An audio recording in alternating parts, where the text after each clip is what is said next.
Hey guys, welcome to my YouTube channel. आज हम पढ़ेंगे कोशिका चक्र और कोशिका विभाजन। कोशिका चक्र क्या होता है? चक्र यानी सेल साइकिल।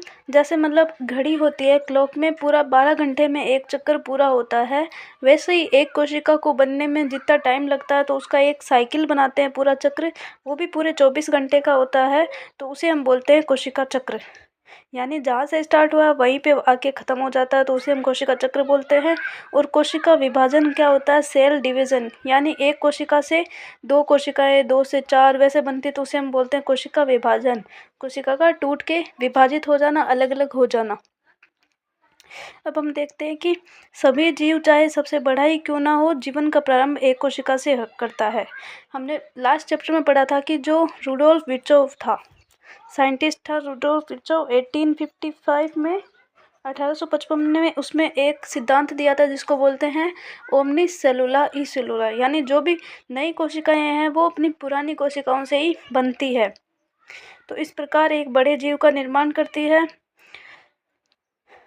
कैसे एक कोशिका से इतने बड़े जीव का निर्माण होता है? तो वो पॉसिबल होता है कोशिका विभाजन के द्वारा। वृद्धि एवं जनन सभी कोशिकाओं का ही नहीं, सभी सजीवों की विशेषता है। वृद्धि और जनन, कोशिका वृद्धि कैसे करती है और जनन कैसे करती है? वो सेल डिवीजन के द्वारा ही होता है, और ये सभी सजीवों का एक विशेषता है। सभी कोशिकाएं 2 भागों में विभाजित होकर जनन करती है, जिसमें प्रत्येक पैतृक कोशिका विभाजित होकर 2 नई संतति कोशिका का निर्माण करती है। समसूत्री विभाजन में ऐसा होता है कि एक ये कोशिका है, फिर ये 2 कोशिकाएं विभाजित होकर 2 कोशिकाएं बन जाएगी। इसको हम डॉटर सेल बोलेंगे, इसको पेरेंट सेल बोलेंगे। ये नवनिर्मित संतति कोशिकाएं स्वयं वृद्धि एवं विभाजन कर पाती है। इसमें जो भी लक्षण होंगे वो पहले वाली कोशिकाओं के होंगे। जैसे ये काम करती है वैसे ही ये पूरा काम अपना करेगी। एक पैतृक कोशिका और इसकी संतति वृद्धि एवं विभाजन के बाद नई कोशिकीय जनसंख्या का निर्माण करती है, और इसी प्रकार पूरा एक ये बड़ा जीव का निर्माण करती है। दूसरे शब्दों में इस प्रकार की वृद्धि व विभाजन के कई चक्रों के बाद एक कोशिका से ऐसी संरचना का निर्माण होता है जिसमें कई लाख कोशिकाएं होती है। जैसे एक मनुष्य होता है तो उसमें बहुत सारी लाखों कोशिकाएं होती है, और ये विभाजन के द्वारा ऐसे पॉसिबल होता है। अब हम पढ़ेंगे कोशिका चक्र। कोशिका चक्र आपको बताया कि पूरा एक साइकिल होता है, जहाँ से स्टार्ट होता है वहीं पे आके ख़त्म होता है। तो कोशिका विभाजन सभी जीवों के लिए एक अत्यंत महत्वपूर्ण प्रक्रिया है। बिल्कुल सही है। एक कोशिका विभाजन के दौरान डीएनए प्रतिकृति व कोशिका वृद्धि होती है। कि मतलब विभाजन के दौरान उसमें क्या होता है? डीएनए प्रतिकृति। जो डीएनए होता है वो एस प्रावस्था होती है कोशिका चक्र में। एस G1, एस G2 और एम प्रावस्था, ये 4 प्रावस्था होती है कोशिका चक्र की। जो डीएनए का प्रतिकृतिकरण होता है, यानी डीएनए का रिप्लिकेशन होता है, वो डबल हो जाता है। ये किस में होता है? एस प्रावस्था के अंदर होता है। और कोशिका की ये यहाँ पे वृद्धि होती है। ये जो 3 प्रावस्थाएं होती है, इसमें कोशिका वृद्धि करती है, और एम प्रावस्था में कोशिका विभाजन करती है। ये सभी प्रतिक्रियाएं, जैसे कोशिका विभाजन, डीएनए प्रतिकृति और कोशिका वृद्धि, एक दूसरे के साथ समायोजित होकर इस प्रकार संपन्न होती है कि कोशिका विभाजन सही होता है। ये सब प्रक्रियाएं होंगी, उसके बाद ही कोशिका विभाजन होता है। वह संतति कोशिकाओं में इनकी पैतृक कोशिकाओं वाला जीनोम होता है। इनमें से जो जीनोम होता है वो जाता है संतति कोशिकाओं में। अब देखते हैं जीनोम क्या होता है। कि अगुणित गुणसूत्र का समुच्चय होता है, हैप्लॉइड सेट ऑफ क्रोमोसोम्स। तो ये क्रोमोसोम्स का हैप्लॉइड सेट होता है। जो एक कोशिका होती है, बाद में उसमें वो डिप्लॉइड हो जाता है। वह संतति कोशिकाओं में इसकी पैतृक कोशिकाओं वाला जीनोम होता है। जीनोम आपको समझ आ गया होगा। आगे क्या है कि इसकी कोशिका चक्र की जो डेफिनेशन है वो है कि घटनाओं का ये अनुक्रम जिसमें कोशिका अपने जीनोम का द्विगुणन यानी डबल व अन्य संघटकों का संश्लेषण और तत्पश्चात विभाजित होकर 2 नई संतति कोशिकाओं का निर्माण करती है, इसे ही कोशिका चक्र कहते हैं। इम्पोर्टेंट है, याद रखनी है।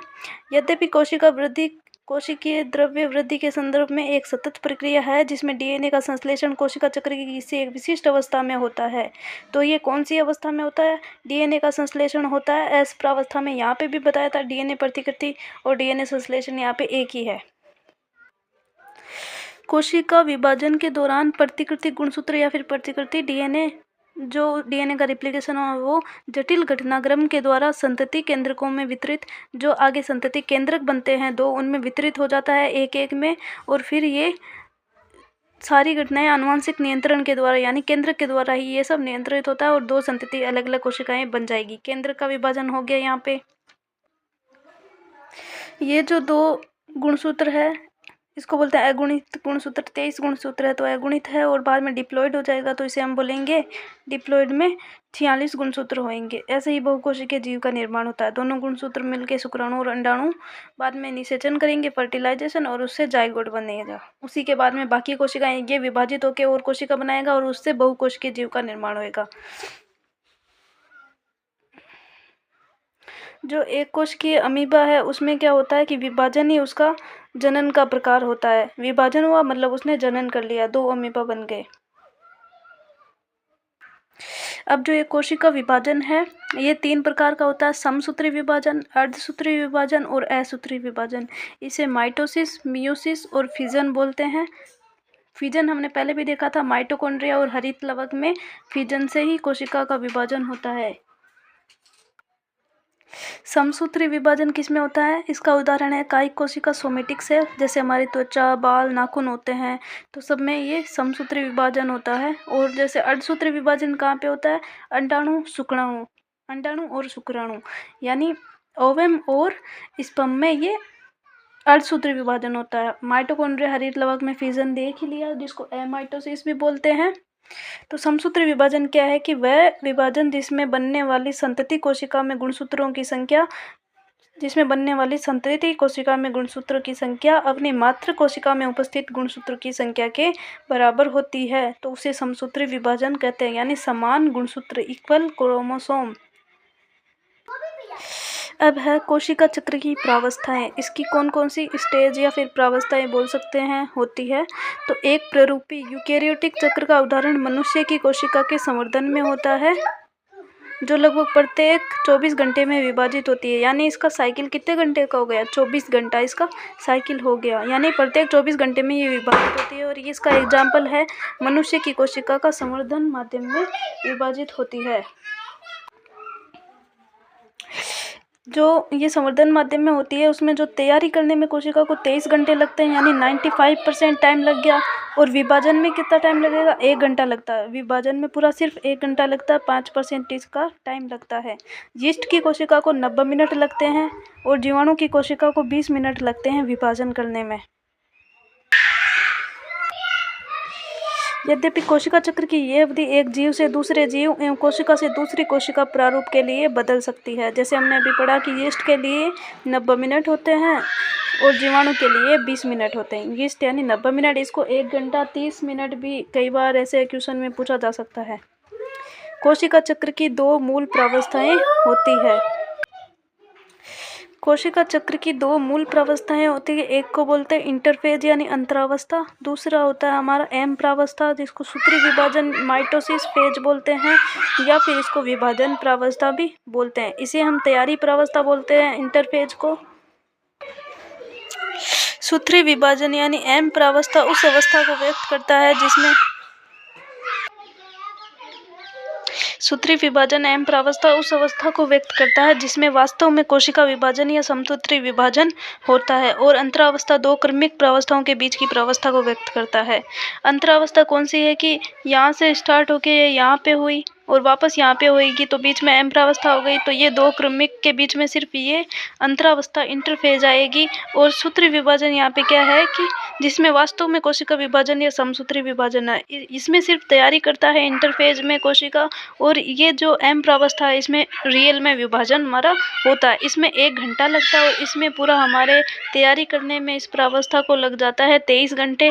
और 23 घंटे में इसकी 3 प्रावस्था होती है, G1, S और G2। जो G1 होती है वो 11 घंटे की होती है, S प्रावस्था 8 घंटे की होती है और जो G2 प्रावस्था है वो 4 घंटे की होती है। और जो M प्रावस्था हमने देख ही लिया ये सिर्फ 1 घंटे की होती है। ये टोटल मिला के इधर वाली 23 घंटे की और ये 1 घंटे की, टोटल 24 आवर में कोशिका विभाजन होता है।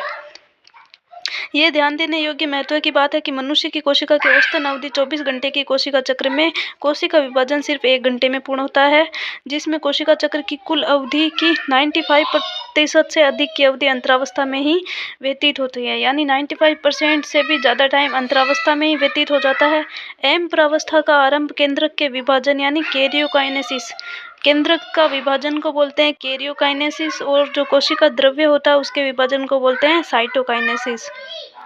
तो उसका प्रावस्था का आरंभ कैसे होता है? कैरियोकाइनेसिस से होता है, जो कि संगत संतति गुणसूत्र के पृथक्करण यानी सूत्रीय विभाजन के समतुल्य होता है, और इसका अंत कोशिका द्रव्य विभाजन साइटोकाइनेसिस के साथ होता है। इसमें ये जो 4 प्रावस्थाएं होती है, इसमें केंद्रक का विभाजन होता है और कोशिका द्रव्य विभाजन, ये इसकी 5वीं प्रावस्था है। एम प्रावस्था में ही आते हैं ये। अंतरावस्था को विश्राम प्रावस्था भी कहते हैं, क्योंकि इसमें कोशिका सिर्फ वृद्धि करती है, विश्राम करती है। ये वह प्रावस्था है जिसमें कोशिका विभाजन के लिए तैयार होती है तथा इस दौरान क्रमबद्ध तरीके से कोशिका वृद्धि एवं डीएनए का प्रतिकृतिकरण दोनों होते हैं। इसमें कोशिका वृद्धि होती रहती है और साथ में डीएनए का प्रतिकृतिकरण होता है, जो कि एस प्रावस्था में होता है। ये जो डायग्राम है, इससे आप पूरा कोशिका से चक्र सेल साइकिल समझ सकते हैं। अगर इससे समझ नहीं आ रहा तो आप ये डायग्राम देख सकते हैं, आप इसका स्क्रीनशॉट ले सकते हैं।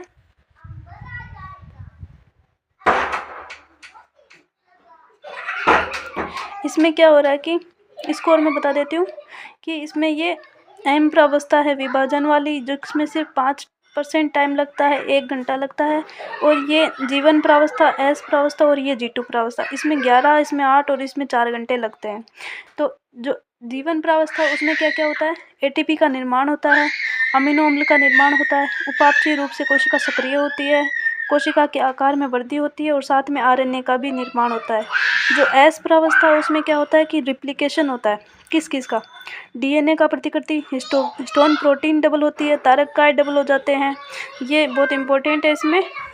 और जो लास्ट हमारी है G2 प्रावस्था इंटरफेज की, उसमें एटीपी प्रोटीन का निर्माण होता है, एंजाइम का निर्माण होता है और ट्यूबुलिन प्रोटीन, ये भी हमारी इम्पोर्टेंट है, इसको याद रखना है। बाद में एम प्रावस्था आई गई तो उसमें अलग 5 प्रावस्थाएं हो गई, 4 तो वो हो गई हमारी प्रोफेज, मेटाफेज, एनाफेज, टीलोफेज, और बाकी लास्ट में हमारी कोशिका द्रव्य का विभाजन होता ही है। Okay guys, thank you. Okay bye.